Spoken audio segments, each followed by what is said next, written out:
¿Sabías que Jesús enseñó que el pecado no solo se comete con acciones, sino también con pensamientos? Hoy estamos en nuestro día 293 de nuestro plan de estudio, leyendo la Biblia en orden cronológico en un año. Oramos juntos. Gracias te damos, amado Señor, por este día. Padre, te pedimos que nos ayudes en esta lectura, que tu Espíritu Santo nos guíe a través de tu palabra. Danos sabiduría, Señor. Ayúdanos a entender tu palabra con mayor claridad, Señor, a ponerla en práctica en nuestra vida diaria, Señor, y a meditar en ella de día y de noche. En el nombre de tu Hijo amado Jesucristo te lo pedimos y decimos amén. Mateo 16. Vinieron los fariseos y los saduceos para tentarle y le pidieron que les mostrase señal del cielo. Mas él respondiendo les dijo: cuando anochece decís buen tiempo, porque el cielo tiene arreboles. Y por la mañana, hoy habrá tempestad, porque tiene arreboles el cielo nublado. Hipócritas, sabéis distinguir el aspecto del cielo, mas las señales de los tiempos no podéis. La generación mala y adúltera demanda señal, pero señal no le será dada, sino la señal del profeta Jonás. Y dejándolos, se fue. Llegando sus discípulos al otro lado, se habían olvidado de traer pan y Jesús les dijo: mirad, guardaos de la levadura de los fariseos y de los saduceos. Ellos pensaban dentro de sí, diciendo: esto dice porque no trajimos pan. Y entendiéndolo Jesús les dijo: ¿por qué pensáis dentro de vosotros, hombres de poca fe, que no tenéis pan? ¿No entendéis aún, ni os acordáis de los 5 panes entre 5.000 hombres? ¿Y cuántas cestas recogisteis? Ni de los 7 panes entre 4.000, ¿y cuántas canastas recogisteis? ¿Cómo es que no entendéis que no fue por el pan que os dije que os guardaseis de la levadura de los fariseos y de los saduceos?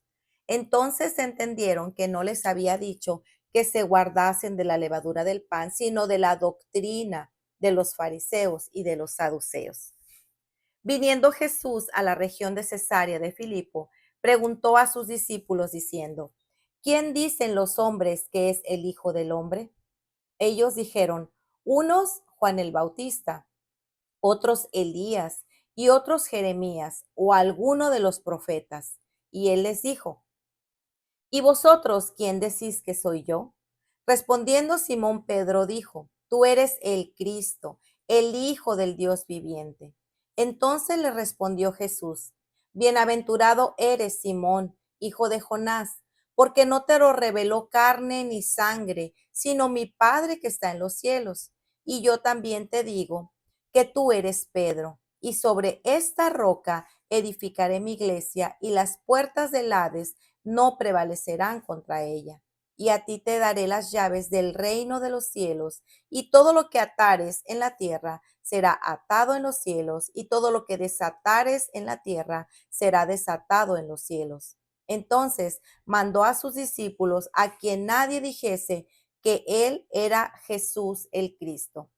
Desde entonces comenzó Jesús a declarar a sus discípulos que le era necesario ir a Jerusalén y padecer mucho de los ancianos, de los principales sacerdotes y de los escribas, y ser muerto y resucitar al tercer día. Entonces Pedro, tomándole aparte, comenzó a reconvenirle diciendo: Señor, ten compasión de ti, en ninguna manera esto te acontezca. Pero él, volviéndose a Pedro, dijo: quítate de mí, Satanás, me eres tropiezo, porque no pones la mira en las cosas de Dios, sino en las de los hombres. Entonces Jesús dijo a sus discípulos: si alguno quiere venir en pos de mí, niéguese a sí mismo y tome su cruz y sígame, porque todo el que quiera salvar su vida, la perderá, y todo el que pierda su vida por causa de mí, la hallará. ¿Por qué aprovechará al hombre si ganare todo el mundo y perdiere su alma? ¿O qué recompensa dará el hombre por su alma? Porque el Hijo del Hombre vendrá en la gloria de su Padre con sus ángeles, y entonces pagará a cada uno conforme a sus obras. De cierto os digo que hay algunos de los que están aquí que no gustarán la muerte hasta que hayan visto al Hijo del Hombre viniendo en su reino. Marcos 8. En aquellos días, como había gran multitud y no tenían qué comer, Jesús llamó a sus discípulos y les dijo: Tengo compasión de la gente porque ya hace 3 días que están conmigo y no tienen qué comer. Y si los enviare en ayunas a sus casas, se desmayarán en el camino, pues algunos de ellos han venido de lejos. Sus discípulos le respondieron: ¿De dónde podrá alguien saciar de pan a estos aquí en el desierto? Él les preguntó: ¿Cuántos panes tenéis? Ellos dijeron: 7. Entonces mandó a la multitud que se recostase en tierra, y tomando los 7 panes, habiendo dado gracias a Dios, los partió y los dio a sus discípulos para que los pusiesen delante, y los pusieron delante de la multitud. Tenía también unos pocos pececillos y los bendijo, y mandó que también los pusieran delante, y comieron y se saciaron. Y recogieron de los pedazos que habían sobrado 7 canastas. Eran los que comieron como 4,000, y los despidió. Y luego, entrando en la barca con sus discípulos, vino a la región de Dalmanuta. Vinieron entonces los fariseos y comenzaron a discutir con él, pidiéndole señal del cielo para tentarle. Y gimiendo en su espíritu dijo: ¿Por qué pide señal esta generación? De cierto os digo que no se dará señal a esta generación. Y dejándolos, volvió a entrar en la barca y se fue a la otra ribera. Habían olvidado de traer pan y no tenían sino un pan consigo en la barca, y les mandó diciendo: Mirad, guardaos de la levadura de los fariseos y de la levadura de Herodes. Y discutían entre sí diciendo: Es porque no trajimos pan. Y entendiéndolo Jesús les dijo: ¿Qué discutís? ¿Por qué no tenéis pan? ¿No entendéis ni comprendéis? Aún tenéis endurecido vuestro corazón. No teniendo ojos, teniendo ojos no veis, y teniendo oídos no oís. ¿Y no recordáis? Cuando partí los 5 panes entre 5,000, ¿cuántas cestas llenas de pedazos recogisteis? Ellos dijeron 12. Y cuando los 7 panes entre 4,000, ¿cuántas canastas llenas de pedazos recogisteis? Ellos dijeron 7. Y les dijo: ¿Cómo aún no entendéis? Vino luego a Bethsaida y le trajeron un ciego y le rogaron que le tocase. Entonces, tomando la mano del ciego, le sacó fuera de la aldea y escupiendo en sus ojos, le puso las manos encima y le preguntó si veía algo. Él mirando dijo: Veo los hombres como árboles, pero no los veo que andan. Luego le puso otra vez las manos sobre los ojos y le hizo que mirase, y fue restablecido y vio de lejos y claramente a todos. Y lo envió a su casa diciendo: No entres en la aldea ni le digas a nadie en la aldea. Salieron Jesús y sus discípulos por las aldeas de Cesarea de Filipo, y en el camino preguntó a sus discípulos diciéndoles: ¿Quién dicen los hombres que soy yo? Ellos respondieron: unos Juan el Bautista, otros Elías, y otros alguno de los profetas. Entonces él les dijo: ¿Y vosotros quién decís que soy? Respondiendo Pedro le dijo: Tú eres el Cristo. Pero él les mandó no dijesen esto de él a ninguno. Y comenzó a enseñarles que le era necesario al Hijo del Hombre padecer mucho y ser desechado por los ancianos, por los principales sacerdotes y por los escribas, y ser muerto y resucitar después de 3 días. Esto les decía claramente. Entonces Pedro le tomó aparte y comenzó a reconvenirle. Pero él, volviéndose y mirando a los discípulos, reprendió a Pedro diciendo: Quítate delante de mí, Satanás, porque no pones la mira en las cosas de Dios, sino en las de los hombres. Y llamando a la gente y a sus discípulos, les dijo: Si alguno quiere venir en pos de mí, niéguese a sí mismo y tome su cruz y sígame. Porque todo el que quiera salvar su vida, la perderá, y todo el que pierda su vida por causa de mí, por causa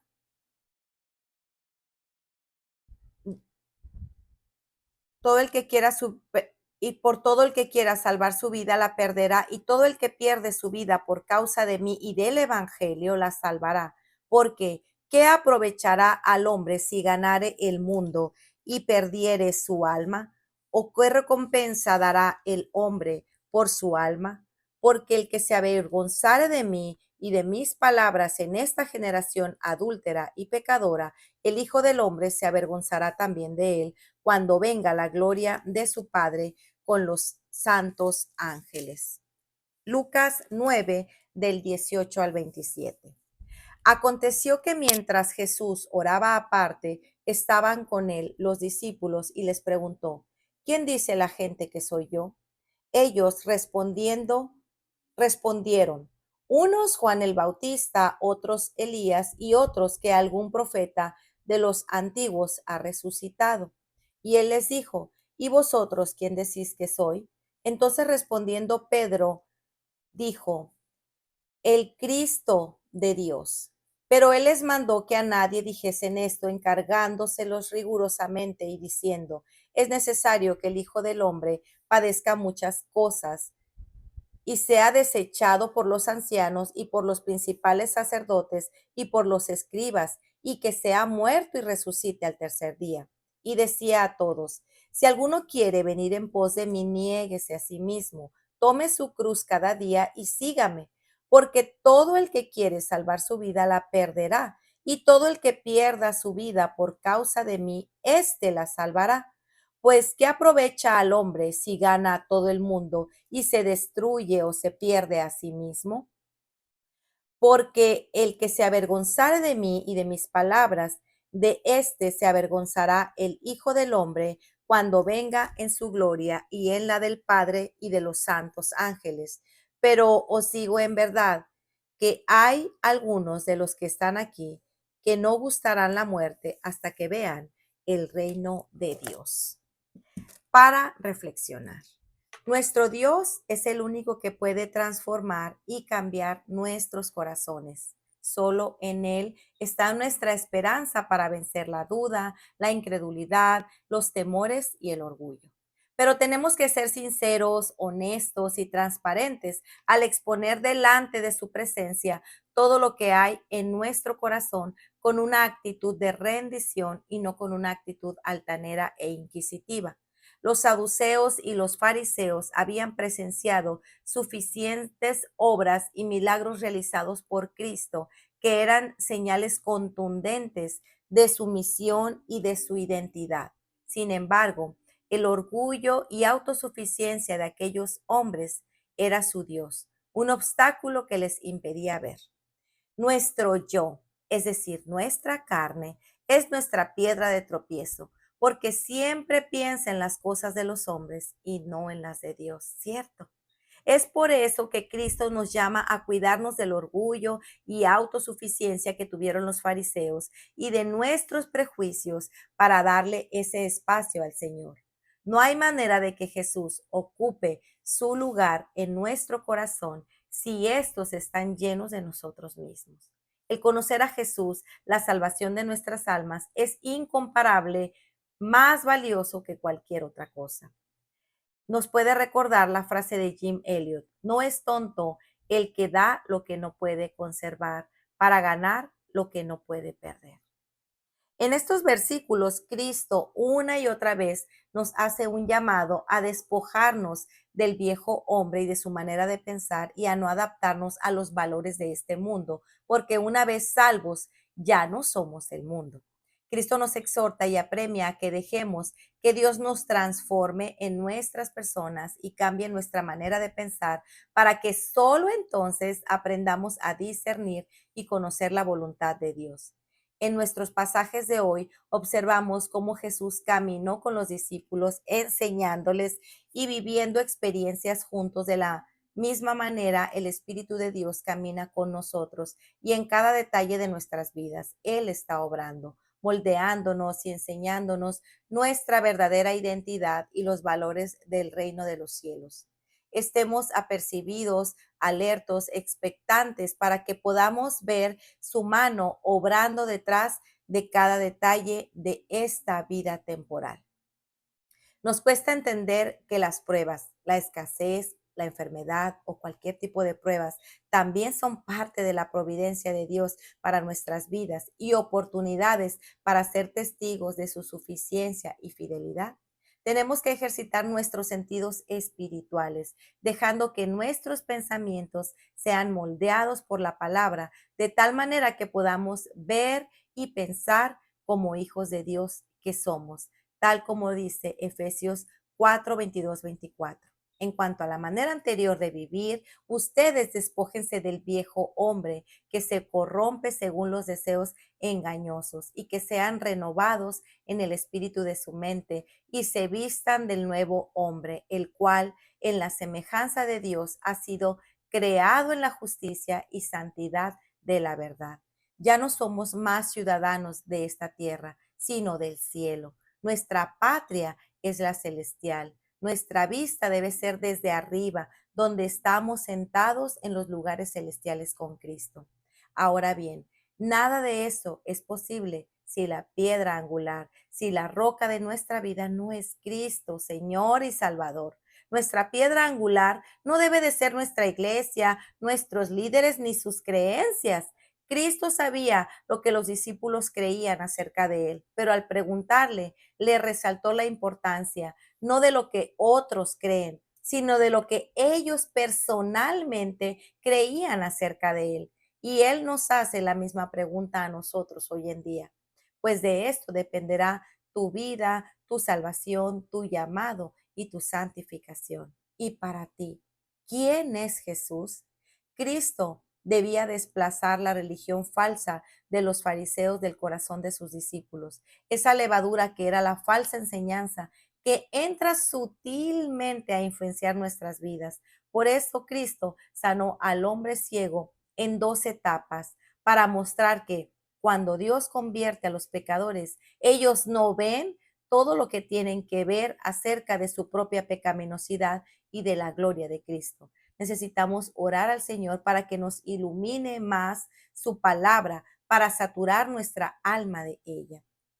Para meditar, ¿estás fundamentando tu vida en lo que otros creen acerca de Cristo o en lo que tú crees de quién es Él? ¿Qué estás reflejando nuestras vidas sobre lo que creemos acerca de Jesús? ¿Reflejamos a nuestro Señor y Salvador? ¿Estás confesando a Cristo delante de los hombres? ¿Estás tomando tu cruz y siguiéndolo? Mateo 16, 15, 16 dice, ¿ustedes quién dicen que soy yo? Les preguntó Jesús. Simón Pedro respondió, tú eres el Cristo, el Hijo del Dios viviente.